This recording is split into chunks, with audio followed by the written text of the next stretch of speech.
Good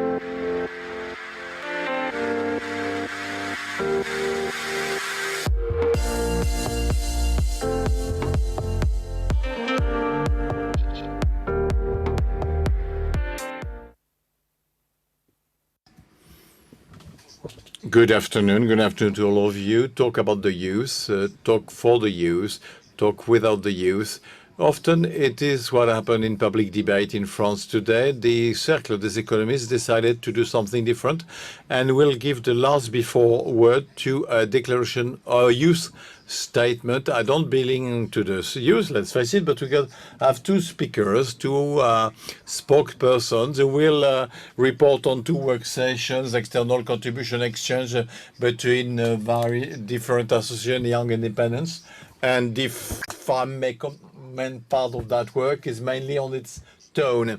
I found in the youth some anger, just an optimistic anger, because what has been driving the world for a long time, and we see it in the problem of the environment in the past, in society, are the power of the youth.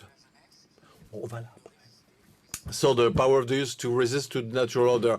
Youth, but a just anger. We covered several topics: education, training, employment, labor, orientation, culture, health, democracy, and all diagnostics are the same today.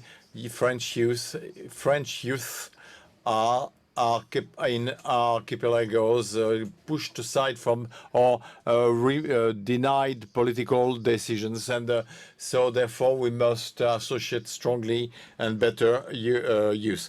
Just anger, but an optimistic anger as well. All the discussions we had, sometimes disagreement, led to many proposals, to actions, to elements that already exist and that we shared. And each time, two fundamental values: commitment and relevance of the proposals or the propositions. And I think this element, this form of commitment is essential. So today,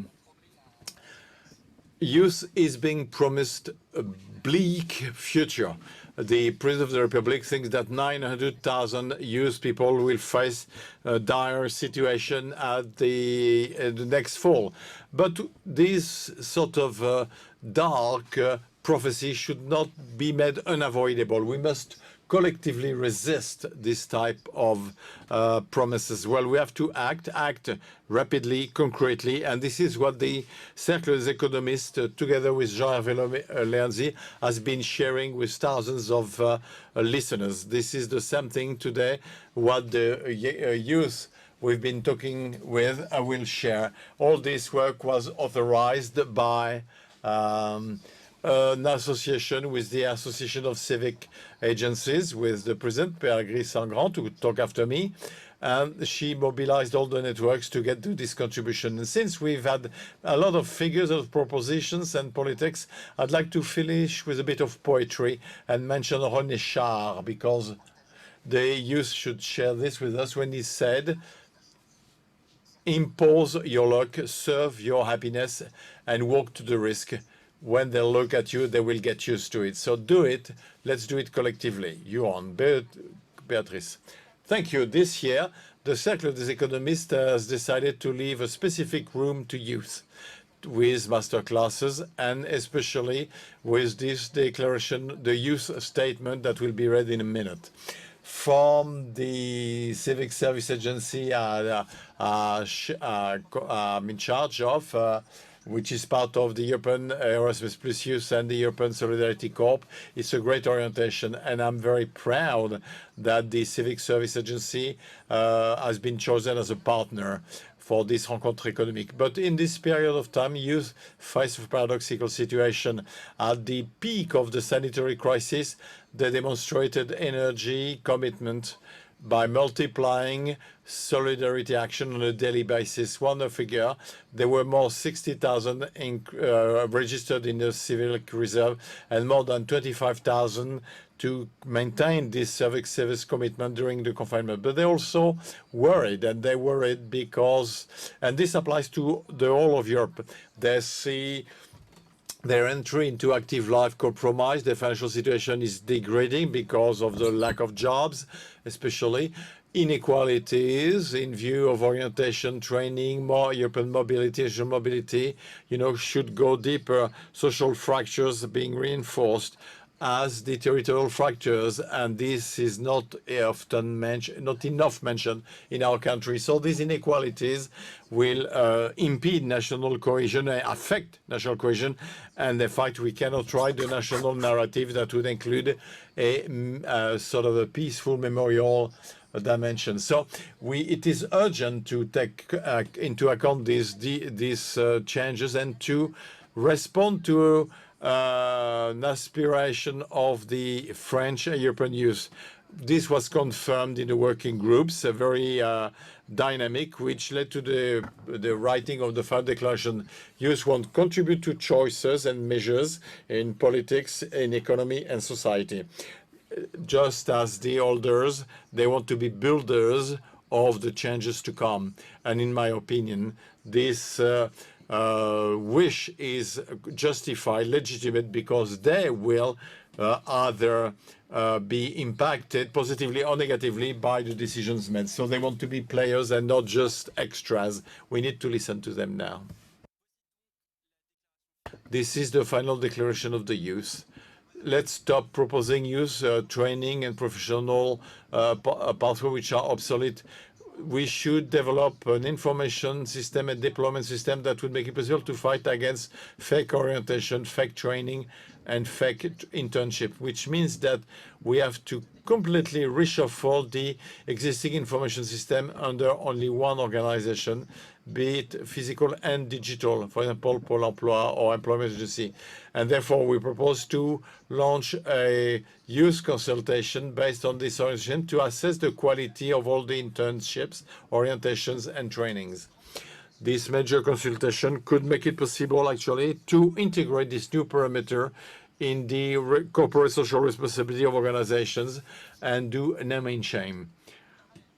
In parallel, we should propose intergenerational mentoring program with links between youth and professional, and this from secondary school. We should make entrepreneur testimony systematic in schools or institutions. We should open the Erasmus Plus program to all youth, students, apprentices, and so on and so forth, without social, cultural, or others orientations. We have to set quantitative objectives associated with statistics of INJEP, and we should communicate broadly with the target audience. Finally, we must develop missions to civic service by changing the scale of edge, the scope of missions, and so on and so forth.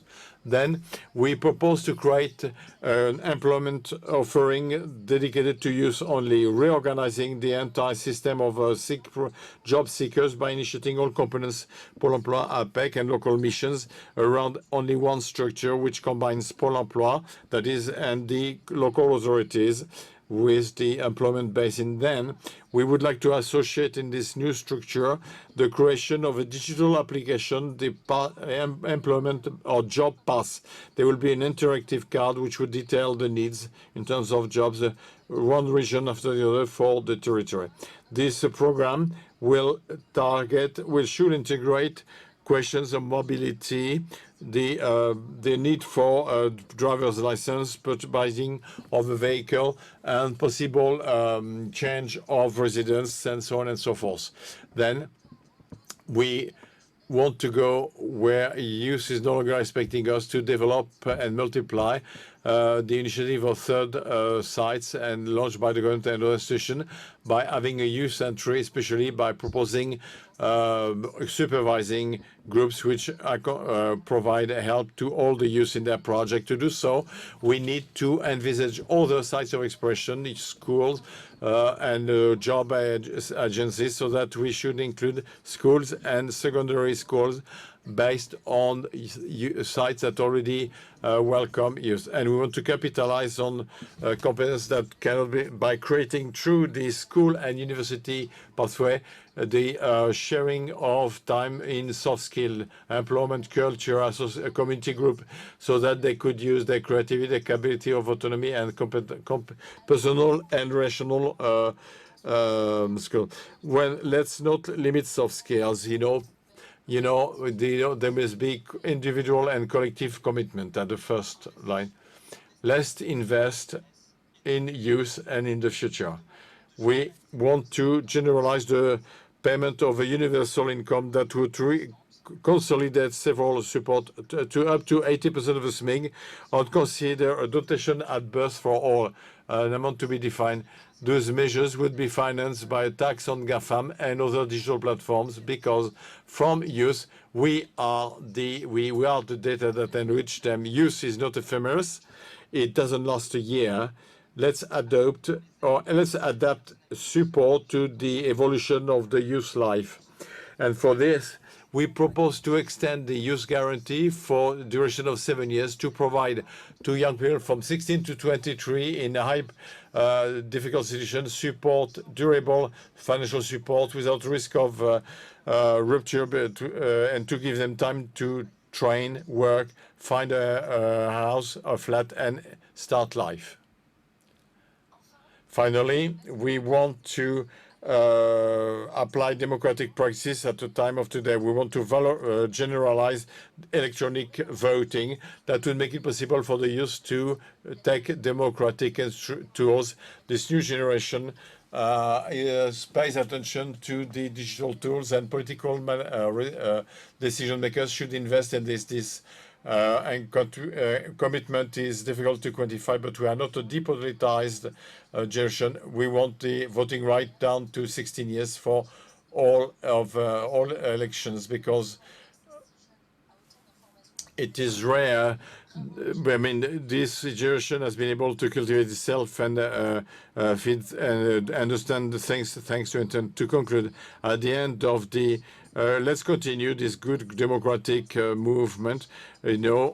Every representative of society, manager institution, well, let's handle the future of this youth. Let's not forget them. Let's not sacrifice them, whereas we know they will be most impacted by the crisis we go through. So let's act for the youth with us in view of the problem that come, and let's have a youth citizen convention. Thank you.